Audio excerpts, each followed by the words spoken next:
Olá, boa noite, sejam muito bem-vindos. Hoje é quarta-feira, dia 8 de março, dia importante para reforçar a luta das mulheres por direitos iguais e para mostrar como somos capazes de conquistar tudo o que quisermos. Por isso, meu boa noite é ainda mais especial para vocês, mulheres, que também me fazem companhia todas as noites. Eu sou Viviane Costa, vamos começar o nosso jornal todos juntos. Já ouviu falar em herpes zoster, uma doença que é causada pelo mesmo vírus da catapora? Atinge principalmente adultos e incomoda muito. Muita ardência, muita dor, assim, eu pisava o pé no chão, sentia dor, eu sentava, sentia dor, é muito esquisito. Motorista dirige, cobra, fiscaliza. Além de passagens mais caras, passageiros do entorno estão preocupados com a segurança da viagem até o DF. O trem está complicado mesmo aqui no Sorotói, mas mesmo. Até agora no DF, 8 mulheres morreram vítimas de feminicídio. Lúcia sobreviveu e não quer que outras mulheres passem pelo que ela passou. E para isso faz um alerta. A partir do momento que ela dá um não, um basta, em toda a sua sofrência, em toda a sua violência doméstica que você está passando hoje, você consegue se libertar. E dias melhores virão. Venham comigo, já estamos no ar.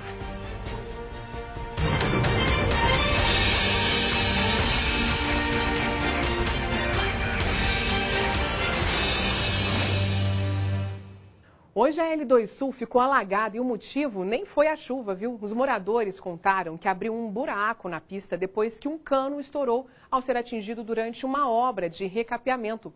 Um comerciante contou para a nossa equipe que por volta das 9 da manhã, o DR, Departamento de Estradas de Rodagem, estava fazendo uma obra e acabou atingindo a tubulação. Uma equipe da CAESB foi 2 vezes até o local. Enquanto não resolveram o problema, a água correu solta assim, olha, e se acumulou por lá. A nossa equipe tentou contato com o DR e a Nova Cap, mas ainda não teve retorno. Uma história agora difícil de acreditar que aconteceu, viu? Presta atenção. Uma mulher só descobriu que atropelou um homem na rodovia quando chegou em casa, depois de dirigir por cerca de 20 quilômetros com o corpo preso embaixo do carro. A suspeita é de que ele já estaria morto. O corpo foi encontrado assim que mãe e filha estacionaram o carro em casa. O atropelamento foi na altura do quilômetro 38 aqui da BR-040, sentido Brasília. A mulher disse aos policiais que por volta de 11 horas da noite, quando voltava para casa, acabou atropelando algo na rodovia. Como estava escuro e chovia no momento, ela não teve certeza do que atropelou, mas acreditava ser um tronco de árvore. A alguns metros à frente, a filha da mulher começou a questionar se não poderia ser uma pessoa. Preocupada com a situação, ela então ligou para o Corpo de Bombeiros para informar o que tinha acontecido.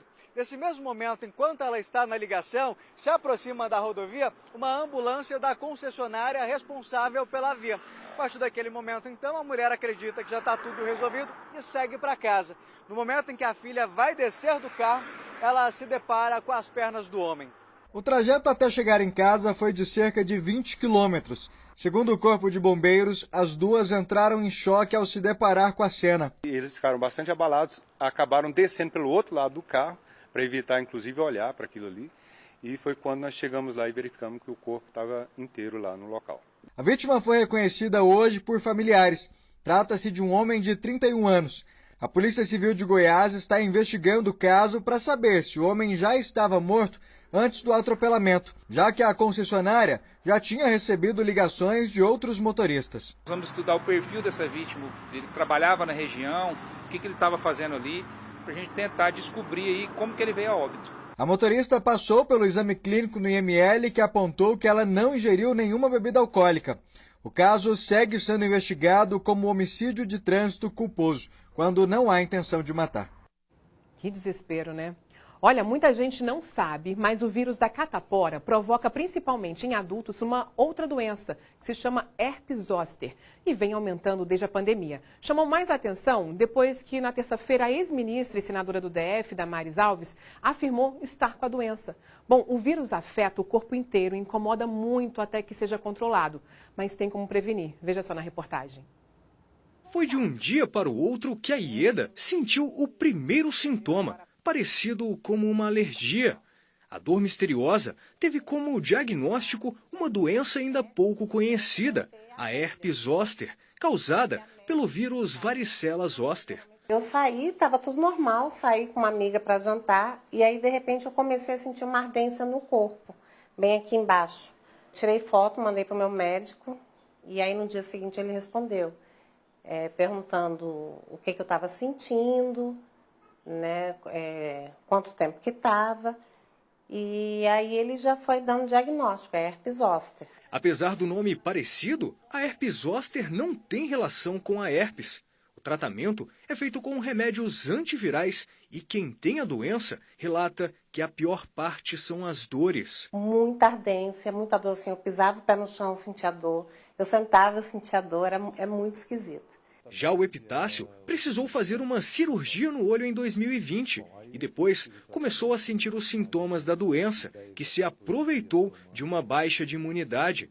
O resultado foram dores e bolhas espalhadas pelo corpo. Até no rosto apareceram as bolinhas tal, né, vermelha, e eu estava com medo, até perto do olho, com medo, né, pós-cirurgia também da vista, que afetasse a minha vista. A herpes zoster é causada pelo mesmo vírus da catapora, infecção comum no período infantil.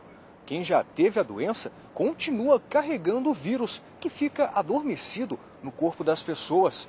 Nos adultos, se manifesta de uma forma diferente da catapora e costuma acordar principalmente em quem já chegou na faixa etária a partir dos 50 anos. É uma erupção muito dolorosa que segue o trajeto de um nervo sensitivo, que é muito comum acima dos 50, muito mais comum acima dos 70 anos, e que traz como consequência sequelas nessa função sensorial que a pessoa tem a partir do vírus afetado, que pode ser extremamente devastadora. Segundo o Ministério da Saúde, no país, entre 2012 e 2017, 38.612 pessoas foram internadas com varicela no país. E a faixa etária com o maior número de internações foi justamente a de pacientes com 50 anos ou mais, com 24%. E no tratamento, além dos remédios, a vacina é outra forma de prevenção. Agora nós dispomos de uma vacina feita com recombinação proteica, extremamente segura, que pode ser usada em todos os segmentos de pessoas, inclusive não imunossuprimidos, que tem uma altíssima eficácia e que, portanto, traz uma nova perspectiva no controle das infecções por herpes zoster. E quem já enfrentou a doença entende a importância do tratamento vacinal. A partir dos 50 anos, se você puder tomar a vacina, tome, porque é uma doença assim, que eu não desejo para ninguém. Só, é difícil no Dia Internacional da Mulher se falar de violência contra a mulher, né? Mas não tem outro jeito, ainda mais porque aqui no DF, 2023 começou com uma série de casos de feminicídio. Foram praticamente o dobro do registrado no primeiro trimestre do ano passado. E quem conseguiu sobreviver às agressões, hoje luta para ajudar outras mulheres a se livrarem dessa história. Tem que estar atento aos primeiros sinais. Eu sofri muitas violências domésticas. Eu levava soco, chute, até mesmo paulada. Então, assim, chegou a um ponto de eu até levar tiro, que eu sofri o atentado do feminicídio. E foram por muitos anos que eu aguentei as violências domésticas, porque naquele tempo a gente não conseguia identificar. A história de Lúcia é um exemplo de violência contra a mulher registrado no Distrito Federal. Ainda que as marcas no corpo e na memória não tenham cura, ela conseguiu sobreviver para lutar contra a covardia praticada contra mães, esposas e filhas. Em 2019, Lúcia fundou o Instituto Mulheres Feminicídio Não, que oferece apoio e acolhimento para essas vítimas. A gente tem psicóloga, parceria com os psicólogas, com as advogadas, né, os setores jurídicos, e, enfim. Também fazemos encaminhamento para levar elas até a Delegacia da Mulher, a Defensoria Pública e o ML, e também poder empoderar essas mulheres, né? A gente dá uns cursos, fazemos eventos que levantam a autoestima dessa mulher. Mas nem todas as vítimas conseguem resistir às agressões e procurar ajuda. Nós estamos no terceiro mês de 2023 e os casos de feminicídios já superam os registrados no mês de 2022. Até a primeira semana de março, 8 mulheres foram assassinadas por familiares ou companheiros aqui no Distrito Federal. No mesmo período do ano passado, foram 4 vítimas. Ou seja, o número simplesmente dobrou, o que tem chamado a atenção da polícia. Eu entendo que é uma mudança cultural, até mesmo de mudança de crenças, que a gente precisa estar levando não só para as escolas, para as igrejas, mas principalmente que os pais tenham ciência que a agressão física, a agressão ela começa dentro de casa. Então isso precisa ser trabalhado de uma forma preventiva, tanto com a mulher quanto com o homem, fazer programas realmente para os homens, para que eles aprendam a conviver de forma pacífica com a pessoa que está ali ao seu redor. Fernanda Silva, 27 anos, morta pelo namorado em Ceilândia. Miriam Nunes, 26 anos, assassinada pelo marido também em Ceilândia. Jane Cunha, 42 anos, vítima do companheiro no Parque Way. Giovana Carvalho, 20 anos, teve a vida ceifada pelo marido em Ceilândia. Isabel de Souza, 36 anos, morta pelo parceiro também em Ceilândia. Simone Melo, 40 anos, assassinada pelo ex-marido no Gama. Letícia Mariano, 25 anos, vítima do companheiro em Taguatinga.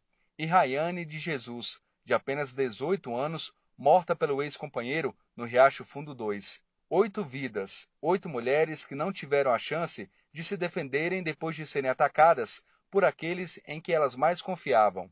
Por isso, é preciso ficar atenta ao menor sinal de violência. O comportamento controlador e possessivo, por exemplo, é sinal de perigo. Humilhar, xingar, caluniar, difamar, são formas de violência psicológica e moral. Privar a liberdade da mulher, seguir e chegar nos lugares que ela frequenta sem avisar, controlá-la nas redes sociais, vigiar os contatos no celular, proibir roupas e maquiagens, tudo isso é violência. Eu diria para essas mulheres que possam abusar bastante da palavra não, porque essa palavra, ela fortifica a mulher. A partir do momento que ela dá um não, um basta, em toda a sua sofrência, em toda a sua violência doméstica que você está passando hoje, você consegue se libertar e dias melhores virão. É isso. E essa realidade aí não é só aqui no DF. A cada dia, 3 mulheres são mortas no Brasil pelo fato de serem mulheres. O governo federal anunciou hoje várias medidas que garantem nossos direitos. Algumas delas justamente para evitar casos de feminicídio. Vamos conversar com a Débora Bergamasco. Boa noite para você, Débora. Olha, conta pra gente então quais são as principais medidas em relação a esse assunto. Boa noite, Vivi. Boa noite a todos. Isso mesmo, foi anunciada uma série de medidas para garantir mais direito às mulheres. E eu destaquei aqui justamente essa de combate à violência, para uma alternativa às mulheres. Então, o governo federal anunciou nesta quarta-feira a criação, nesses próximos 4 anos, de ao menos 40 unidades da Casa da Mulher Brasileira, que é um centro multidisciplinar em que a mulher pode, em situação de violência, pode procurar essa casa, que vai ser espalhada por todo o Brasil, capitais e outras cidades também ainda serem definidas. Lá ela vai ter atendimento médico, psicológico e jurídico. E também para a mulher que às vezes não tem para onde ir, ela vai poder ficar alojada por alguns poucos dias até ter uma ideia do que fazer. Ela também vai ser orientada a programas de qualificação e geração de renda, porque muitas vezes, Vivi, a mulher ela permanece na situação de violência porque ela não tem dinheiro, ela não tem a independência financeira. E também eles anunciaram a reestruturação do programa Ligue 180. Então, a mulher que não sabe o que fazer, que não tem informação e está na situação de violência doméstica, Ligue 180 é gratuito. Nós voltamos ao estúdio. Obrigada, Débora. Vamos para o intervalo? É bem rapidinho. Espera, eu já volto. Olha, a passagem de ônibus para o DF aumentou, mas e a qualidade do serviço, hein? Moradores de Santo Antônio do Descoberto estão indignados, e não é apenas com o preço da passagem, não. Presta atenção no que o repórter Bruno Silva conta agora. Quem mora em Santo Antônio do Descoberto e anda de ônibus diariamente fica preocupado com a falta de cobrador na linha que faz o trajeto para o Distrito Federal. O cara dirige, ele passando troco, o dinheiro no bolso e na gavetinha em cima do motor ali. Neste vídeo gravado por um morador, o motorista aparece cobrando um passageiro enquanto dirige. Na frente, um caminhão. Aqui a cadeira do cobrador está vazia. Em outro vídeo, um passageiro está sentado nela e dormindo. Como o percurso é longo e o motorista precisa se concentrar na pista, o medo de que algo pior aconteça é frequente. Perigoso, é trem função. O motorista está fazendo função de motorista, cobrador e fiscal. Motorista dirigir ao mesmo tempo e passar troco, uma hora pode dar um problema errado, não é não? A nossa equipe flagrou este ônibus com destino a Taguatinga. Os passageiros demoram a embarcar porque o motorista está cobrando as passagens. Observe que a frente já está bem cheia e ele ainda nem saiu da cidade. O trem está complicado mesmo aqui no Sorotói, mas tá mesmo. A falta de cobrador não é o único problema que os moradores estão enfrentando no dia a dia com a empresa Taguatur aqui em Santo Antônio do Descoberto. Segundo os moradores, os veículos andam quase sempre lotados e alguns em péssimas condições de uso, com bancos e portas danificadas. Isso quando não quebra no meio do trajeto e atrasa a viagem. Esperar até a hora que vier outro, né? E já vem super lotado. Aí você sabe, né? O cara já trabalha o dia todo em pé e ainda vai em pé. Esta semana ainda teve um reajuste de 12% no preço das passagens de ônibus entre o Distrito Federal e o entorno. De Santo Antônio para Brasília, por exemplo, o valor subiu de R$ 7,30 para R$ 8,15. Um outro problema é a pequena quantidade de ônibus circulando. A onde é a Taguatur. Só tem essa linha de ônibus aqui, gente. O pessoal passa um tempão aqui na parada esperando. Pelo amor de Deus, tem que dar um jeito, moço. Tem que botar outra linha. Tem mesmo, não está fácil, né? Estamos tentando resposta da Taguatur desde ontem, mas a assessoria disse de novo que não conseguiriam nos atender. Mas está aí a situação dos usuários, né? Difícil demais e pagando caro por isso. Já a NTT, que é responsável pelo transporte do entorno, disse que na regulamentação não há previsão quanto à obrigatoriedade de ter cobrador, mas que o motorista deve fazer isso com o veículo parado, sem comprometer a segurança durante o transporte, nem causar atrasos significativos na viagem. Nem sempre é fácil também, né? O passageiro que identificar alguma irregularidade pode denunciar pelo telefone 166. E o prefeito de Planaltina de Goiás, ainda sobre esse assunto, que foi uma das cidades do entorno afetadas por esse reajuste de 12% no preço das passagens de ônibus, entrou com uma ação judicial para tentar reverter a medida. A Justiça Federal deu 72 horas para que o Distrito Federal, Goiás e a União manifestem se têm interesse em entrar no processo para apoiar o pedido de suspensão desse reajuste. Bom, 8 de março, uma data para a gente lembrar como somos capazes de conquistar nosso espaço. No DF, mais da metade da população é feminina. Somos mais de 1.500.000 mulheres. A maioria tem entre 35 e 39 anos e luta todos os dias para ter um espaço no mercado de trabalho. É porque dominamos em números, mas ainda temos um longo caminho para termos destaque nas profissões. A medicina, por exemplo, é uma profissão majoritariamente masculina. Foi vencendo muitos desafios que a doutora Charbelli conseguiu espaço entre os homens.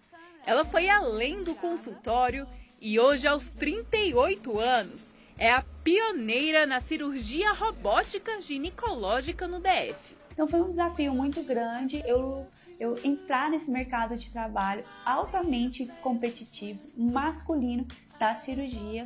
Seja na tecnologia ou na escrita, o recurso mais antigo da sociedade, a luta feminina é a mesma. Ainda nos perguntamos, quantos livros escritos por mulheres lemos recentemente? Para buscar uma resposta, a escritora Lela Malta criou um grupo de capacitação a mulheres que escrevem. A maior dificuldade, dentro do trabalho que eu realizo hoje é realmente criar espaço para essas mulheres, principalmente mulheres que trabalham com a escrita independente dentro desse mercado editorial, que ainda é um mercado masculino. E quando misturamos ciência com empreendedorismo, o sucesso é garantido. Juliana é uma das pioneiras no mercado de cannabis.